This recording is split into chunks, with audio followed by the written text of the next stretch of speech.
Good afternoon. I'm Jack Earhart, the CEO of US Sailing. Here with me this afternoon is Romy. She's 22 pounds. That's quite an increase over the last several weeks from the 7 pounds she was when we got her.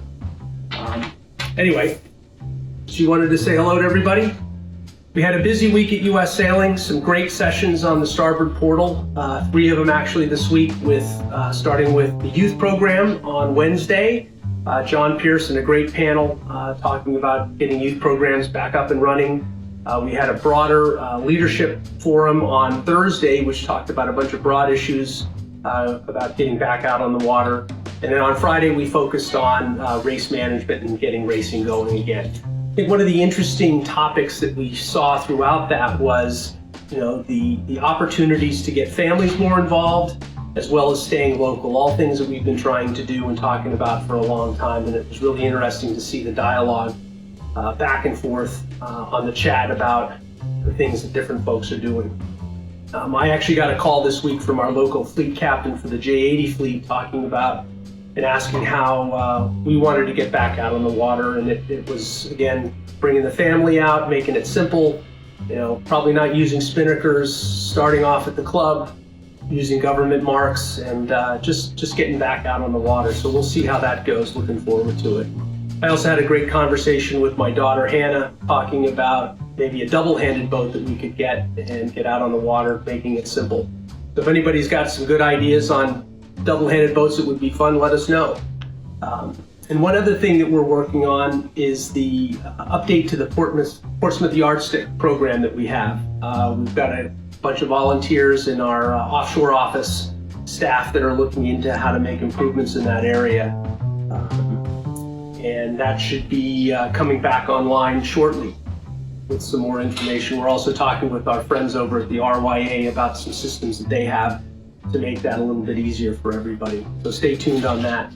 Overall, the conversations were great. We really appreciate the work of the volunteers, the committees, and really the sailing community to provide input. If you missed those sessions, they are on the Starboard portal. There's also some great documents online in our resource center, guidelines for both race management and racing, as well as junior programs, so check those out. Another really cool area of collaboration contributing back to the sailing community is what some of the athletes on the sailing team are doing. Dave Hughes, Maggie Shea, Steph Roble, and Anna Weiss were all involved in webinars to their local sailing communities, talking to kids in the junior programs, giving them advice on how to take advantage of the opportunities that are in front of them, what it's like being an Olympian, or and preparing for the Olympics. Basically, messages about working hard, taking advantage of the opportunities, getting out on as many boats as possible, and just having a good time. So if you have the opportunity to listen to any of those or hear from some of the athletes as they present to their local community, you should definitely take advantage of that. This week we also received news from the U.S. Olympic and Paralympic Committee about our athlete selection, and they confirmed that the athletes who had been selected and qualified for the games would continue and be valid for the 2020 games in next summer. So a big congratulations and shout out to our athletes that have qualified.